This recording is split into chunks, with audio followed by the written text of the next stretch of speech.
For the sake of a little child. There was a silence in the Hall of Dreams, where I was listening to the story of the other wise man, and through this silence I saw but very dimly his figure passing over the dreary undulations of the desert, high upon the back of his camel, rocking steadily onward like a ship over the waves. The land of death spread its cruel net around him. The stony wastes bore no fruit but briars and thorns. The dark ledges of rock thrust themselves above the surface here and there, like the bones of perished monsters. Arid and inhospitable mountain ranges rose before him, furrowed with dry channels of ancient torrents, white and ghastly as scars on the face of nature. Shifting hills of treacherous sand were heaped like tombs along the horizon. By day the fierce heat pressed its intolerable burden on the quivering air, and no living creature moved on the dumb, swooning earth, but tiny jerboas scuttling through the parched bushes, or lizards vanishing in the clefts of the rock. By night the jackals prowled and barked in the distance, and the lion made the black ravines echo with his hollow roaring, while a bitter, blighting chill followed the fever of the day. Through heat and cold, the Magian moved steadily onward. Then I saw the gardens and orchards of Damascus, watered by the streams of Abana and Pharpar, with their sloping swards inlaid with bloom, and their thickets of myrrh and roses. I saw also the long, snowy ridge of Hermon, and the dark groves of cedar, and the valley of the Jordan, and the blue waters of the lake of Galilee, and the fertile plain of Esdraelon, and the hills of Ephraim, and the highlands of Judah.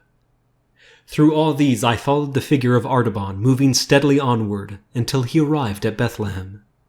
And it was the third day after the 3 wise men had come to the place and found Mary and Joseph with the child Jesus, and had laid their gifts of gold and frankincense and myrrh at his feet. Then the other wise men drew near, weary but full of hope, bearing his ruby and his pearl to offer to the king.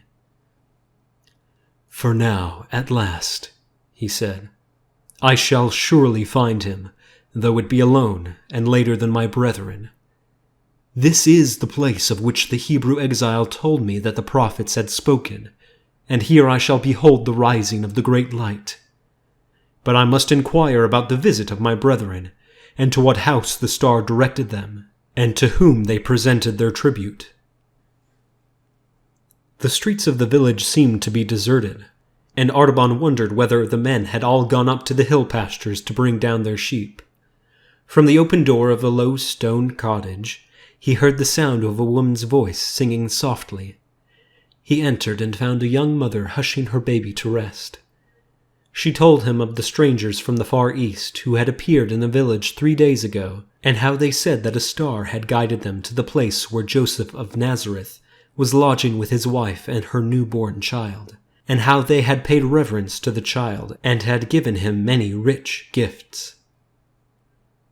"But the travelers disappeared again," she continued, "as suddenly as they had come. We were afraid at the strangeness of their visit. We could not understand it. The man from Nazareth took the babe and his mother and fled away that same night secretly, and it was whispered that they were going far away to Egypt. Ever since, there has been a spell upon the village. Something evil hangs over it. They say that the Roman soldiers are coming from Jerusalem to force a new tax from us, and the men have driven their flocks and herds far back among the hills and hidden themselves to escape it." Artaban listened to her gentle, timid speech, and the child in her arms looked up in his face and smiled, stretching out its rosy hands to grasp at the winged circle of gold on his breast. His heart warmed to the touch. It seemed like a greeting of love and trust to one who had journeyed long in loneliness and perplexity, fighting with his own doubts and fears, and following a light that was veiled in the clouds. "Might not this child have been the promised prince?" he asked within himself, as he touched his soft cheek. "Kings have been born ere now in lowlier houses than this, and the favorite of the stars may have risen even from a cottage. but it has not seemed good to the God of wisdom to reward my search so soon and so easily. The one whom I seek has gone before me, and now I must follow the king to Egypt." The young mother laid the babe in its cradle, and rose to minister to the wants of the strange guest that fate had brought into her house. She set food before him, the plain fare of peasants, but willingly offered, and therefore full of refreshment for the soul as well as for the body. Artaban accepted it gratefully, and as he ate, the child fell into a happy slumber, and murmured sweetly in its dreams, and a great peace filled the quiet room.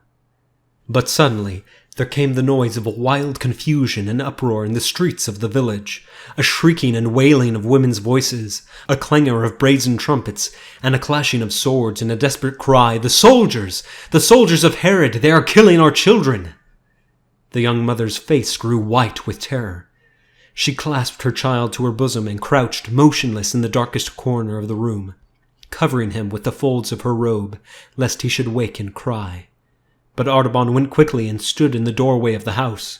His broad shoulders filled the portal from side to side, and the peak of his white cap all but touched the lintel.